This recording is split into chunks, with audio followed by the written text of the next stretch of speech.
충북 청주와 세종, 대전 천안 등 충청권 거점 도시를 연결하는 충청권 3050 생활권이 실현됩니다.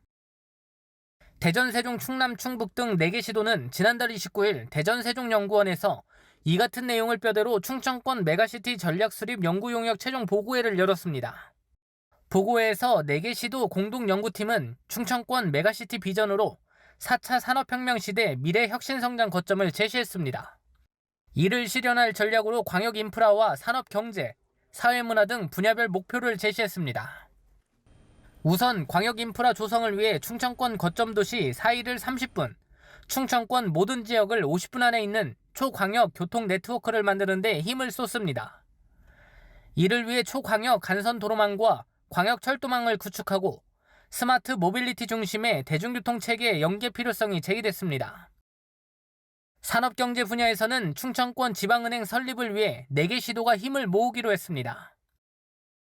충청권에는 영남, 호남과 달리 지방은행이 한 곳도 없어 지역 금융 기반이 취약한 상황입니다. 산업 경쟁력을 높이기 위해서는 충청권 메가 경제자유구역을 조성하고 현재 4개 시도가 따로 지정 운영 중인 경제자유구역을 하나로 통합해 경쟁력을 키우자는 안도 제시됐습니다. 문화 분야에서는 관광산업 활성화를 위해 통합 브랜드를 만들고 문화관광 경쟁력을 높이는 마이스 산업을 적극 육성할 계획입니다. 또한 연구팀은 메가시티 사업 추진을 위해 1단계로 충청광역행정본부를 설치하고 2단계로 충청광역청을 설립한 뒤 최종적으로 행정구역 통합이 필요하다고 설명했습니다. 충청권 4개 시도는 중요성을 따져 사업을 확정한 뒤 대통령 선거 공약화 등 사업을 구체화하기로 했습니다. CBI-TV 신국진입니다.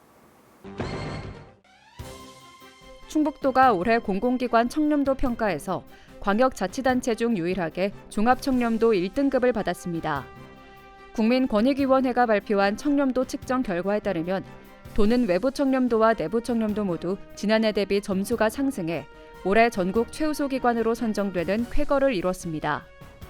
도는 반부패 청렴도 향상 종합대책을 매년 수립해 직원과 도민들을 대상으로 청렴의식을 향상하고 청렴문화 확산을 위해 체계적으로 시책을 추진한 것이 큰 효과를 거둔 것으로 분석했습니다.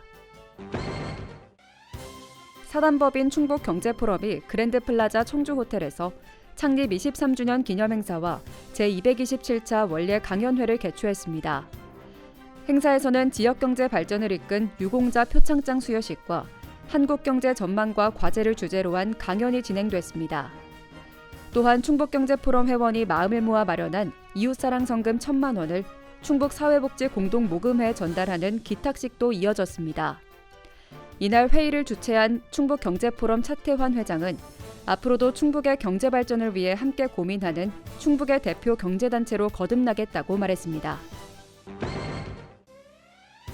충북도가 충북반도체산업육성협의회, 충북테크노파크와 함께 2021년 반도체 전문가 포럼을 개최했습니다. 충북반도체산업육성협의 회원과 반도체 관련 산학연 관계자 등이 참석한 이번 포럼에서는 반도체 산업 육성을 위한 산학연 간 연계 협력 방안에 대해 토론하는 자리를 가졌습니다. 도는 이번 포럼을 통해 충북 반도체 산업을 한 단계 성장시켜 충북이 대한민국 반도체 산업의 중심이 될 수 있는 가능성에 장이 되었다는 점에서 큰 의미를 가진다고 평가했습니다. 알림마당입니다. 청주시가 교통사고를 빙자한 가짜 환자를 불시 점검합니다.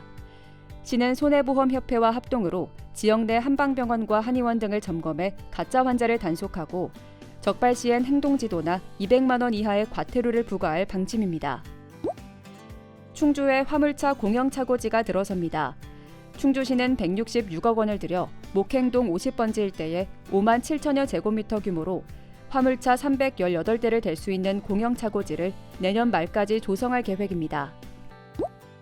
단양군이 환경부가 주관하는 공공부문 탄소중립 선도모델 공모에 선정됐습니다. 군은 국비 80억 원을 받아 매포 폐기물 처리 시설을 리모델링해 폐기물 재활용률을 높이고 유휴부지에는 신재생 에너지 설비를 구축하기로 했습니다. 충청권 식수원인 대청호로 유입되는 생활하수를 정화하기 위해 옥천군이 공공하수 처리 시설 확충 개선에 245억 원을 투입합니다. 군은 공공처리 시설을 새로 설치하거나 하수 처리 시설을 개량하고 생활하수가 처리 과정 없이 흘러나가는 것을 막기 위해 기존 관로와 연결하는 사업도 병행할 예정입니다.